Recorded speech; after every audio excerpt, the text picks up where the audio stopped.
Welcome to Business Exit Success, the podcast dedicated to helping small business owners on how they can successfully transition out of their business on their terms while also living a life of purpose and fulfillment after the sale. I am your host, certified financial planner and certified exit planning advisor, Tom Poltersdorf.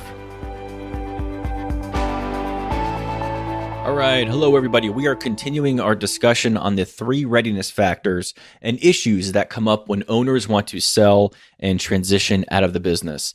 Welcome back to Business Exit Success. Now, quick recap. If you are starting with this episode, the 3 readiness factors are personal readiness, financial readiness, and what we are talking about today is business readiness. The personal and financial issues I discussed on the prior 2 episodes. I strongly suggest, if this is your first time listening, to consider listening to those as well, because all 3 need to be addressed well in advance if you are looking to sell your business sometime down the road. Or even if you have no intention of selling, addressing all 3 of these issues from the personal, financial, and business side will set you on a trajectory to building an asset that, if done correctly, you'll have other businesses, you'll have private equity firms reaching out to you because they want to buy your business. Can you imagine the feeling though? Can you imagine the feeling you'd have? You're at the office, you're on the road doing your thing, and you receive a phone call with someone interested in buying your business. It's gotta feel amazing. This is drastically different from what, unfortunately, I see happening much more often. An owner gets a health issue and physically or mentally cannot continue operating the business. Without a successor, without a team member that is willing and able to take over the reins of the business, they are forced to try and sell it. Sometimes they can get something for it, and sometimes the business is not marketable, and instead it has to be liquidated. Assets are sold off, and you try to get whatever you can from it. This happens all the time, folks, and it's not just because of health issues.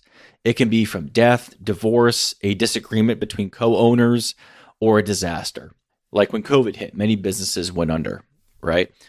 Another common scenario I see, and I shared this in the other 2 episodes on the personal and financial readiness issues, is that you spend your entire life building your business, and finally, when you're ready to sell, you can't take it to market. I speak with M&A advisors all the time because they have their fingers on the pulse of the selling business market, because that's literally all they do. And I've heard this multiple times from them that they are turning away hundreds of businesses that want to go to market because they are not ready. In this episode, we will discuss the reasons why they are being turned away and what you can start doing about it so that when you are ready to explore stepping away, you'll be prepared. So how do we determine if a business is ready? First, we have to take a look at your company from a buyer's perspective. Buyers of businesses are assessing risk, and they will evaluate the company on a number of value factors. I won't go over every single one on this episode because there are a lot, but I will hit the most common that if you just work on these alone, you're putting yourself ahead of the majority of others out there. So first, that I see most often is owner dependency. And again, this is the most common one I see all the time. Everything runs through you. You do all the selling. You are the only one capable of delivering your services. You are the face when it comes to working with your customers.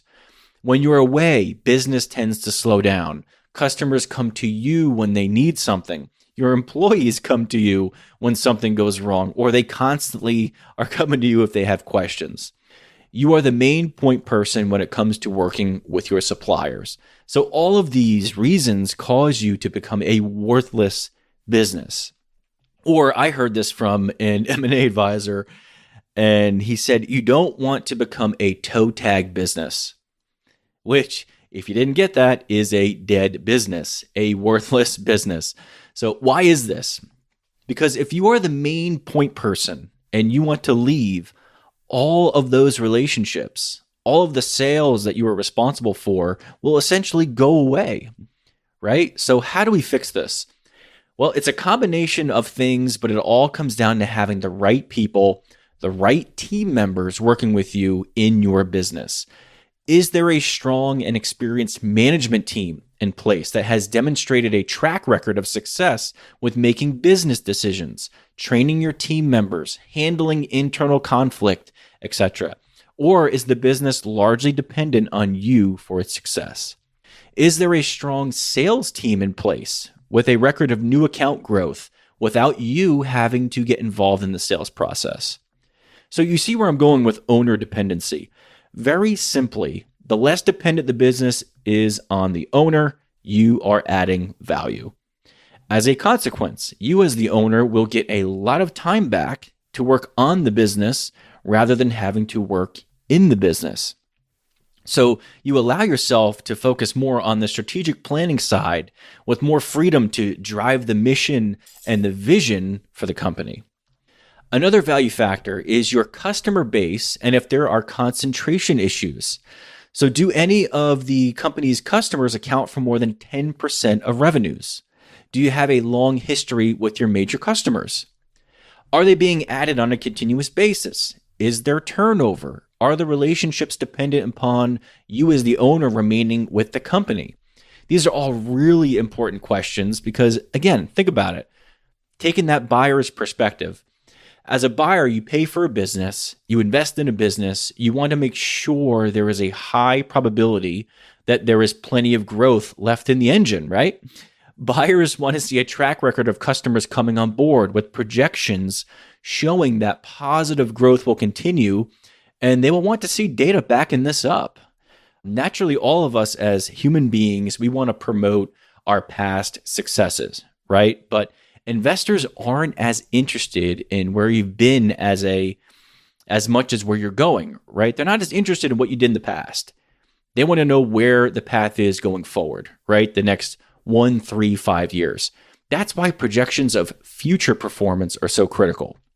So with that said, this is a nice segue into one more value factor that I will mention, which are the company's financials and financial projections.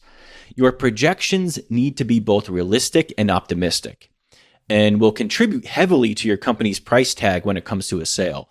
So this is having a built-out pro forma, which is a financial statement that typically includes projections for the future, right? This includes net revenue, cash flow, expenses, and anticipated profits. Base your projections on a customer-by-customer basis. So rather than just picking a random percentage number for growth, do a customer-by-customer audit of all your customers, right? So project what their individual sales will be for the future and then total up that number. You'll be far more accurate than doing a straight percentage prediction. Okay, so in review for business readiness, some of the big ones are building a business that doesn't depend on you as the owner. The less reliant it is on you, the more valuable it will be. Try to not have any customer make up more than 10% of your revenue and have your sales team be the face of those relationships. Lastly, make sure you have accurate and up-to-date financials with realistic pro forma projections. Now, folks, there are many more value factors that play into this. I'm going to include a resource within the show notes that is of a sample business with descriptions on 54 value factors. Yes, 54. It includes a description and questions for each value factor. Caution, it is a long document, but if you want to see what a buyer is looking for when they pop the hood of your business and take a look around, you will want to review this document in depth. And it's free. The link to have access is within the show notes, and you can find that at beyondyourexitwm.com/podcast. And this is episode 25.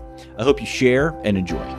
Hey, everybody, real quick before you take off, if you found this episode helpful in any way, please rate the podcast and leave a review.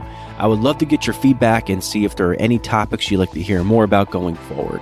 Thank you, and I appreciate you all very much.